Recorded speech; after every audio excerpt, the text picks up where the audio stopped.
You are listening to the Beyond the High Road podcast with Shelby Milford, episode number 57. Stay tuned. Welcome to Beyond the High Road.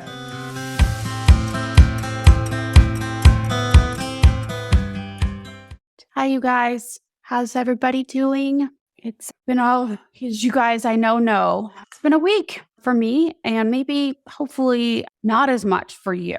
Hopefully your weeks have been going okay. I know when we're dealing with something like alienation, we all have those kinds of weeks where things just don't seem like they could ever get better. It seems like this might be it for me. This might be all life is going to be. And so I wanted to touch on that a little bit. Those of you that have been listening for a little while know that I recently lost a dog, my dog Pepper, and I was sort of expecting her death. And then unexpectedly lost my Nita, my pig. And she was an emotional support animal. She was legitimately my support animal. I know that there was some controversy there for a while because people were taking advantage, but she was legitimately, I got her after my daughter left. And I initially got her because I did not know how to deal with the grief. I had this emptiness, this void, this need to mother somebody or something. And I couldn't do it with my daughter. So I got myself a baby pig and she served. I'm going to cry. I didn't want to go there, but she was an amazing gift to me. She gave me light, provided me purpose when I didn't have any. This is not what I meant to do today. But so she provided me a great sense of purpose and of meaning in an otherwise very dark time. I was just leaving the Byron guy. And that whole situation was a big mess right around the same time that I got Nita. And so she just was there, just like if maybe any of you can understand with any of your pets. She was there through a really, really dark time for me. And really, she saved my life, I think, because otherwise, I don't know what I would have done. I mean, we always managed to get through it, right? But there were so many times where I think I've shared with you before where I was considering not getting through it, But it is amazing how when a portion of your story ends, when a chapter closes, comes to an end, how often, most often, causes us to look back over that last chapter and then of course, look forward and wonder what will be, right? And so, anyway, I wanted to talk today about the difference between grief and suffering and pain, basically, and suffering. And I am bringing this up because it is so close to home for me right now, and maybe in a different way than it is for you right now. Well, in fact, I'm sure of it because we all experience it a little bit differently. But I also, right now, I'm coming from talking about my pig and the grief of, losing a loved pet animal, which, by the way, sometimes I think is easier to love an animal than it is to love another human. I don't necessarily think that there's a hierarchy to who we love and how we love them. How we've been conditioned, we tend to stack or grade, measure, their loss isn't as extreme as my loss or vice versa, right? We see this a lot in our cases of alienation. People think that our loss, they categorize our loss as not as much or conditional because we had a hand in it somehow. The disenfranchised grief episode might be a good one to go back to for that. But people tend to want to fit certain relationships into certain slots. And they're all on this hierarchy of what is considered the biggest, greatest loss. And then what is considered sort of minuscule. I just don't know how well that serves any of us. We do it naturally. Our brains do this as a way because we want to categorize where we fit in. Have I experienced what they've experienced? Oh no, theirs is much greater than mine, or mine is much greater than theirs. They don't know what they're talking about. So first, I want to clear something up. I was reading over some of the more recent episode titles and descriptions, like the show notes, just to make sure that what I'm doing is, fresh and new for you guys each time. And I could see how you or somebody could take my message on one of the episodes, just by presentation, as if alienation was supposed to happen to you, as if there's nothing wrong with it happening and the alienating parent isn't at fault and this is just how things were going to go for you. I just want to, if anybody wrestled with that upon seeing it, or maybe if you've gotten that message from me in the past, I just want to let you know that in no way do I mean to suggest that alienation was supposed to happen and that you shouldn't fight it, that forces bigger than you created this and you should just lay down and take it, and that the alienating parent shouldn't be held accountable. That is not what I meant to say at all. Never, ever. I don't believe that. I guess what I always mean to say is that there are misguided, misled people out there that do awful, terrible, very hurtful things. And there always will be those kinds of people. Do we leave them alone and let them keep being perpetrators and do we keep allowing them to hurt? Is a completely separate issue than what I deal with. You and I, these episodes are entirely purposed in order to help you to heal yourself so that you can go do that in the best, most effective, efficient, cost-efficient way possible. Okay? So there is the alienating parties, however it is for your situation, the courts, the judges, the whole family law industry or aspect of it. And then there's you. So when I am addressing you, it is all about how to put aside distractions, put aside unhelpful aspects, and eliminate or at least minimize your suffering as much as possible. I've come to believe that we suffer when we have pain about our pain. I sometimes just call it dirty pain, right? We muddy up the waters. We have this grief, and then we have pain about our grief. And this is the stuff that I want to help you to minimize. I don't think that we need to rush to get out or move from the base pain. The base pain, I'm going to assume that you really, truly, when you're choosing it on purpose, that you want that pain to be there, at least until you fully process through. And sometimes, most of the time, that is an ongoing process. You will process through some of that base pain, the amount that you can access at the time. And then more will sort of come in waves as you live throughout your life, right? But when we have the extra, the dirty pain on top of the clean pain, then we never can process the base pain. We have too much on top of it. And so that is what my goal is for this podcast. This entire podcast is really all intended in order for you to get rid of the dirty pain, or at least minimize so that you can get to your clean pain. Then use it to fuel you, to grow you. Okay? I know I've explained that throughout the podcast, but I think that I needed to plainly point it out that it was the episode, You Were Built for This, the one that I didn't do a video on. I didn't re-listen to the whole episode, but I know that the message, at least on the front of it, when you see it, it actually had me react like, what did I mean there? And then I listened to the beginning of it and then I realized, okay, this is what it is.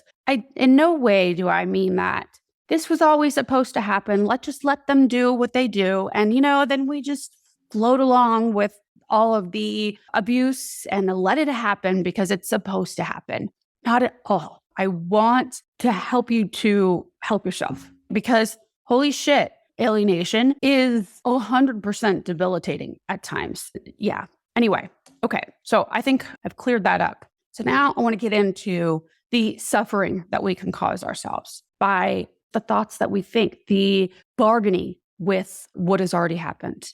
Pretty sure that all of you guys can relate to this, no matter how far out you are from and how much healing you've done with your situations of alienation. I think it's important to stress that the goal of life is not to get to happy. I don't think it is. It's not my goal. And I don't know that it's ever a successful feat. I don't know that it's a measurable goal to have. I think that once you got to where you said you wanted to be, I'll be happy when I get blah, blah, blah, that when you get blah, blah, blah, there will always be a condition on it. Yeah, well, I got here, but either you give the credit away or there's another circumstance that's affecting the goal of getting to that place. And so there will always be something further ahead that will get you to the happy. And then you get there and then it's not it. And so you have to go a little bit more and a little bit more and a little bit more. And then it's always, life ends up being this like constant chase for happy, and it's fruitless. And so that is why I truly believe that the goal is not to get out of the pain, but maybe instead to realize that the pain is here to get us to wherever it is that we're going, right? That the pain maybe is here to expand who we are, add to our layers, our textures, our gooey insides. The pain that we experience, we can then task ourselves to share that with others to help them also experience their pain. And then they share with the next person and the next person and the next person. And that helps us all to grow as, as a world, as a community, I guess, right? So this week, I have been in a greater amount of pain than I think I've been in a while. When we lose a child to alienation or otherwise, when we lose even a pet, and I know people may get offended with me for putting child and pet in the same category, but please understand that there's a purpose for it. And I do recognize that your children are much different than pets are, okay? I don't want to ruffle any feathers, but when we lose a child, when we lose a pet, when we lose a spouse, even if it's not to a death, but we lose them in a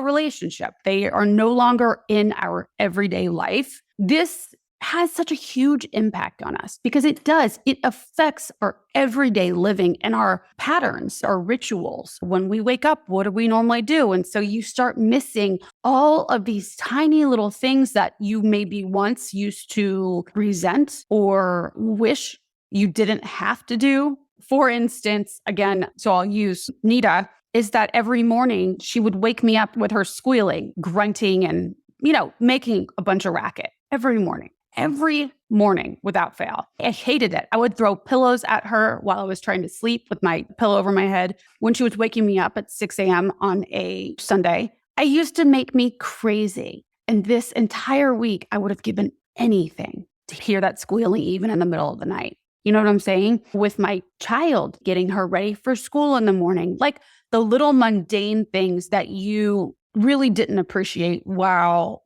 you were doing them. But then when you can't do them all of a sudden anymore, unexpectedly, it is traumatic. It feels like, wait, what? This wasn't supposed to happen. This wasn't supposed to be this way. Most times there is no warning, very little warning anyway, when it comes to alienation. One day that your children were there with you and the next day they weren't. And you were like, what the fuck is happening? Right? And so I compare that to, I think it's, again, no comparison with the hierarchy of grief, but I do believe it's so similar, and we hear this, we read this all the time, that this is so similar to an accidental death. All of a sudden they're gone. The brain is encoded in a specific way with certain patterns, with certain expectations. This is something that is physiological, biological, that those habits imprinted on your subconscious and the way that you operate on autopilot. If this is recent for you, you're having to unlearn these expectations to do these specific things with your children. And it can be challenging, not just on an emotional level, but on a physical and on a mental level as well. Okay. So I want to recognize that there's not just one aspect to this alienation thing. I know that you know this, like, with this part of your brain, but I think it's helpful to hear it. And I think it can be validating. Your brain and your body, your physiology, the way that the machine part of you works, these habits developed over time and sort of grew with you as your child grew and as needs grew and activities incorporated one by one. Things were sort of stacked and built into your system, imprinted into your system. And so the unstacking and peeling off these layers of these daily activities and expectations, it's exhausting. My point with this is that it's going to take time. Depending on how much time you have in between your child being home and your child not being home, it's going to take time to unlearn specific habits. And even just saying that it's going to take time to unlearn it, my heart broke a little bit because I know that also acknowledging that that is what you're doing can feel scary and off-putting. You might want to reject that. Like, no, I don't want to unlearn those habits because I want those habits back. And I get you. I feel you on that. And I think this is why we suffer so much when it comes to our situation of alienation, because we know it is possible to have those experiences. It could be possible. Our children are still on this earth. So it is entirely possible physically. It could happen. So we don't want to unlearn thoughts and feelings associated with our kids being home, right? I get that. You do what's right for you. And if you know that this encoding that is in your brain is causing you suffering, too much suffering, I think it's helpful to just do a pros and cons and like weigh out what is worth it for you. If you're feeling like shit and you want to stop feeling like shit, like you're feeling a lot of pain and suffering, and you are like, I was just talking to a client yesterday who was like, I can't seem to get myself to do anything. Classic signs of depression. Like I want to get in bed and I want to stay there. And sometimes it feels physically impossible to move, to get the things done that I need to get done. If you're in that place, well, a couple things. I mean, if you do need to go see somebody, then please do that. Okay. I think that just goes, I'm saying it, but I think I want you to assume that I always mean that. Take care of yourself. If you need to be on medication, please do that. Okay. Don't not take your medication. Also, it would be helpful if you didn't self-medicate, if you weren't self-diagnosing and then medicating as you see fit too. I mean, that's your call. But please, you got to take care of you. So if you've been working with your doctor and you guys have a plan, then make sure you're executing that plan. Okay. And if you are at that place where you're like, yeah, I'm doing everything and I'm still here, you hate the way you're feeling, you aren't creating the kind of life that you want to live. If you're there, then I think it's really helpful to, one, like write it down on a piece of paper. It takes 5 minutes. Like seriously, just 5 minutes. Just take a like inventory, if you will, on what this suffering is costing you. Not to shame yourself, just so that you're aware of what is being created here, right? By remaining in the suffering. So just what is it costing you? Basically, that's what it is. It's like a cost inventory. What is this suffering costing you? And what is it that you want to create that you can't create because you're living in this suffering? And then if you don't like what you see on the paper and your suffering is causing you to be indebted to it to the point where you can't get over to the plus side of creating what you want, then do a few things. Okay. One of them is very, very simple. Have 2, 3, 4, 5 people, just a handful of people that you can call whenever you need to just share with them. And now the best way I've found to handle this is I have my select very few people that I go to. I let them know a long time ago, and sometimes I do this before each conversation that I have, that I want to be able to share with you without you commiserating with me. I just want you to know where I'm at.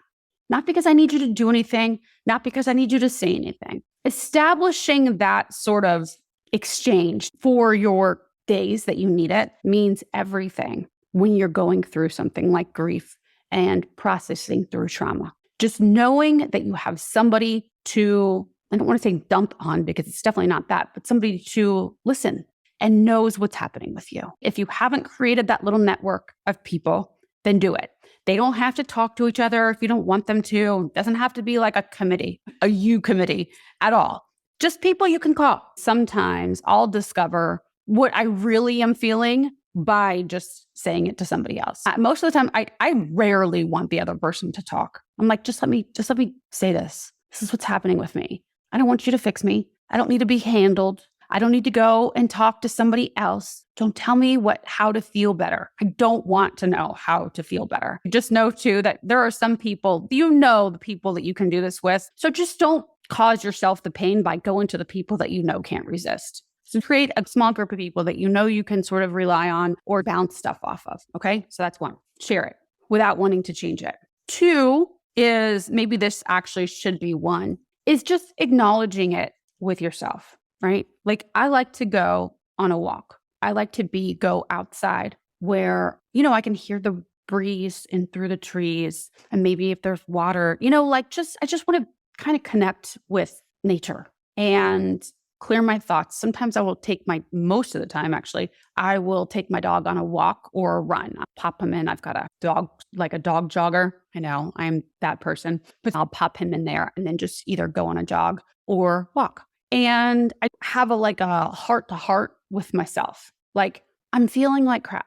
I don't feel good this last week. The last time I felt this way was with my daughter, where I had that anxiety associated with like a sudden loss, right? Grief. I still have it right now. It hasn't gone away. And so this one always seems to feel a little bit more urgent. And I've taken a lot of walks this week, but I've just acknowledged it. Like, I'm feeling anxious right now. This is me experiencing what all humans do at some point in their life, right?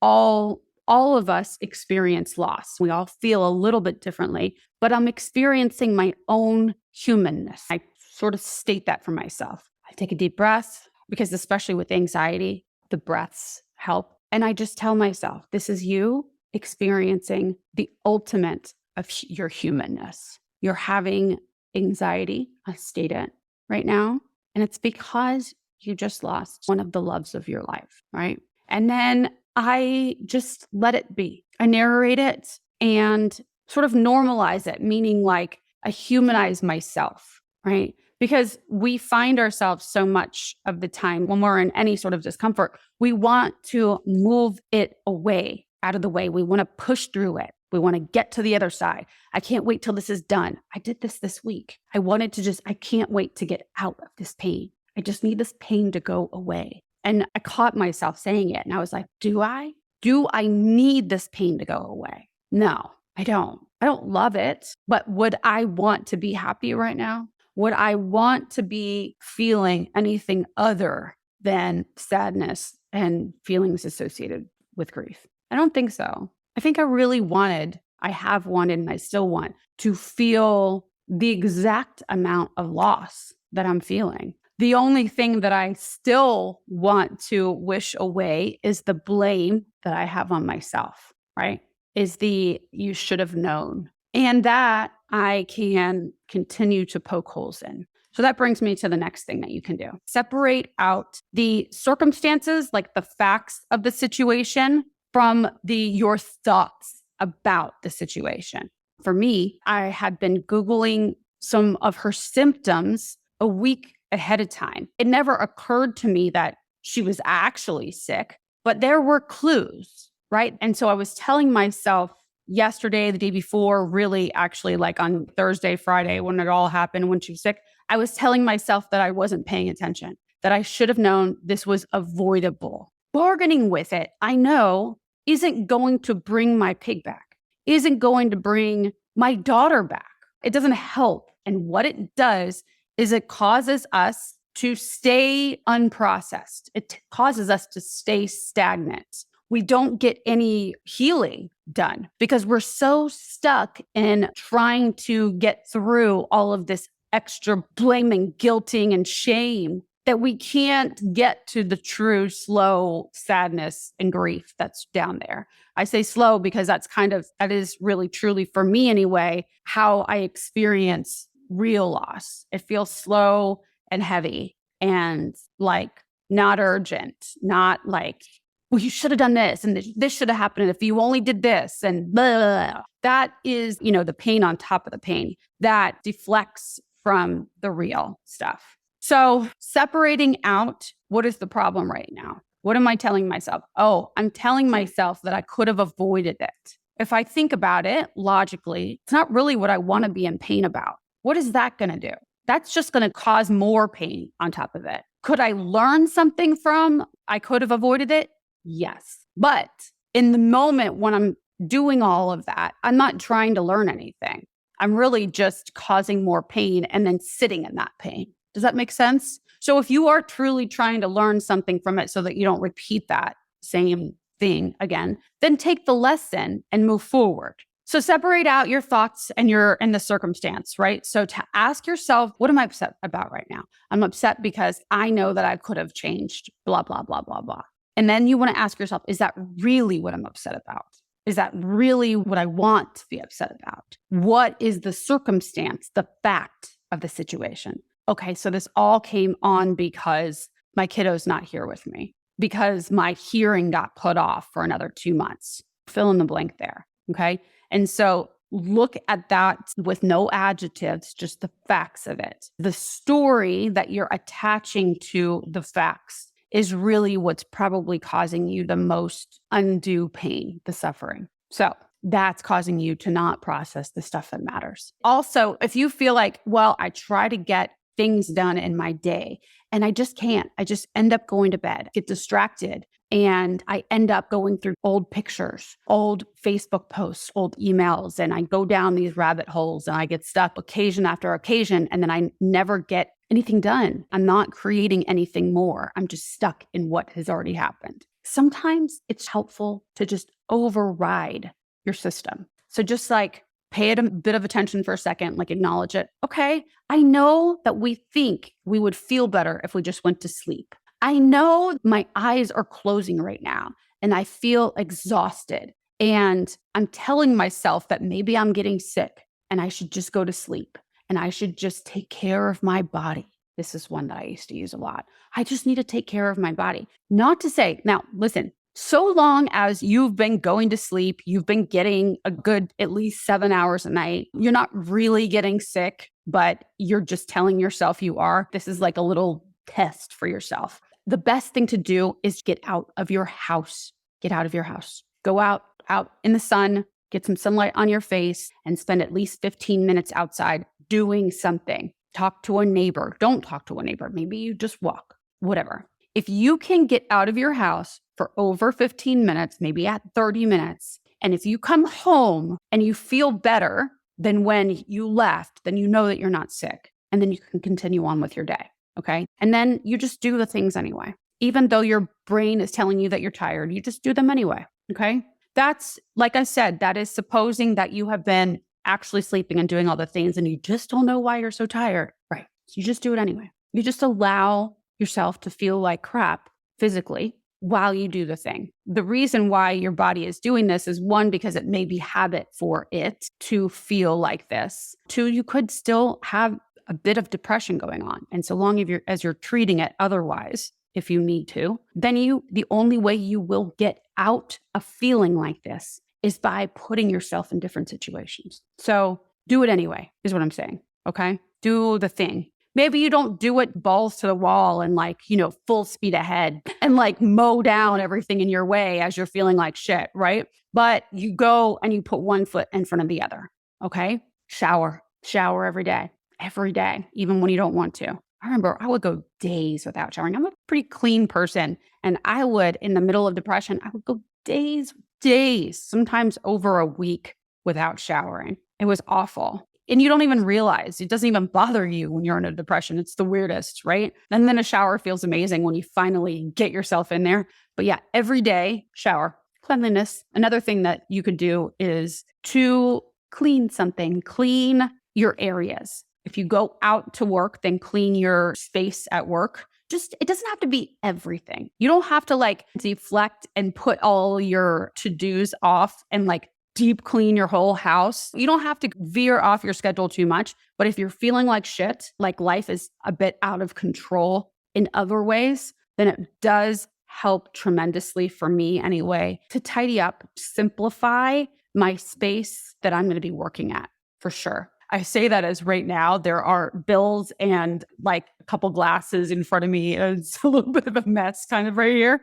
I've been doing the whole car shopping thing. And actually, I decided today on a completely unrelated note, you guys know my whole car shopping thing. Actually, I have now gone today or tomorrow, I'm not sure, is the 7th day of the like extended lease. And I finally decided this morning, why didn't I just buy out my lease? Why am I going through all of this hassle when I just love my car? I love my car, but I still have to like now go through the whole car buying process again. So it's kind of a pain. I still have to come up with the down payment, still have to do all the things, right? But anyway, so I might just do that. I have until tomorrow to figure it out. But back to where I was, creating some like a peaceful, clean, clear space for you to work at, to be at. Or, you know, if you're not, depending on what you're doing throughout the day, maybe sometimes it's cleaning out your junk drawer. Cleaning out a junk drawer can be so therapeutic. Oh, it's amazing. It makes me feel so much better. I mean, I'm all for doing the whole Marie Kondo, like on, you know, all of your drawers. And I have to do that. I'll keep it up for like a year or so. And then I find after a year, I have to redo and then whatever. So, and I'm coming up on that time for my own stuff. But yeah, a good cleaning of your space. And like I said, you can just do mini sessions so that it feels doable and not further overwhelming. This can be calming. It can feel cleansing, right? And when we're going through something, feeling the emotions like the loss and the grief, this cleansing and purging of unneeded things, clutter is, I think, some of the best, simple, manageable tasks that you can do. Okay. So yeah, that's what I have for you. You guys just know suffering doesn't have to be.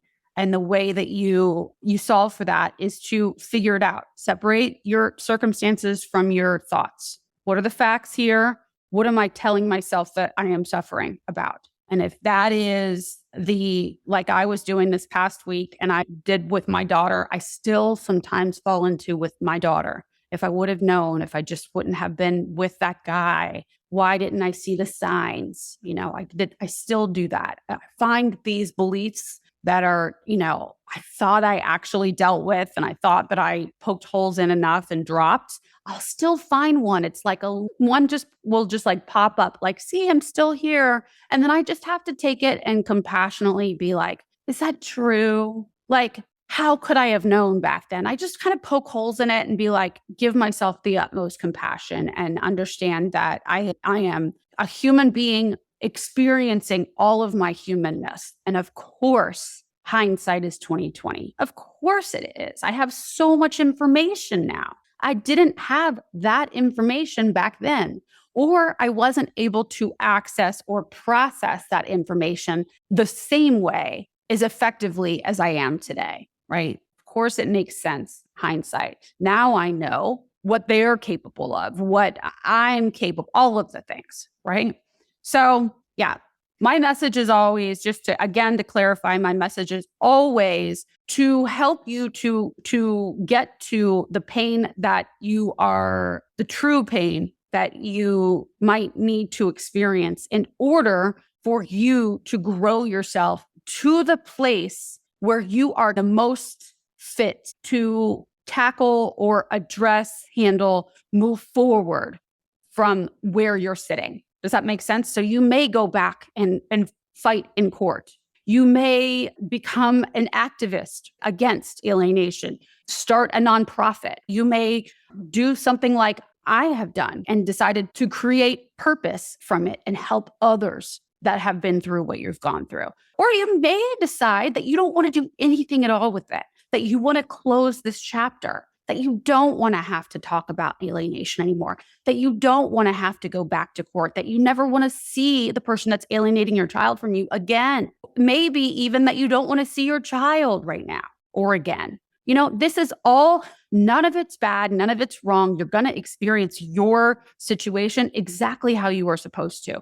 And my job is what I've purposed myself to do is to help you get there so that you're doing it intentionally, right? That this is what you want to do. This is how you want to be going forward. Now that you have experienced alienation, my hope is that I'm able to help you to stop bargaining and arguing with what has already been. It happened. So of course, I think that you are built for this. You are built for this and you are built to overcome this. So anyway, that is all I have for you. I hope you guys have a lovely, lovely week and I will see you next week. Okay.